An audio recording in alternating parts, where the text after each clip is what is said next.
तो अब आप गौर करें इस बात पर। तो जो अल्लाह वाला होगा वो अभी तक इन जल्बों में फंसा हुआ होगा, वो इनसे मुतासिर हो रहा होगा, वो बेपरवाही नहीं आई होगी, वो अभी यहीं पे बैठ के हिसाब किताब के चक्कर में होगा, अभी वो ये सोच रहा होगा ये नहीं मिला और ये नहीं मिला। और ये तौहीन लगती है अल्लाह वाले को दुनिया की दुआ रखना अल्लाह की बारगाह में।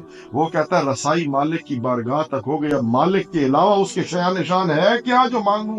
रब के शान शान है ही कुछ नहीं। हम क्या कहते हैं, या रब अपने शान शान देना, यानी को खरब दे देना, को अरब दे देना। कैसी बात है, ये अरब और खरब तो लोगों के पास है। कैसा शिर्क है दुआ में, ये तो लोगों के पास इतने हैं। अगर आप ये मांगते हैं फिगर है ना, तो आप तो उसे काउंट कर दिया ना। आप रब से रब को मांगे, रब की रजा को मांगे जो उसके शान शान है। तो फकीर कैसे किसी भी क्लाइमेक्स के लम्हे पे कुछ दुनिया मांग सकता? वो तो उसे पता है मेरे मालिक ने जो देनी है ठीक है, जैसे मेरे मालिक की मर्जी है। प्यास की जद में कहां न था पानी, पानी मसला ही नहीं था, पानी वाला मसला था। सैयदना इमाम हुसैन फरमाते हैं ना कि अगर इंसान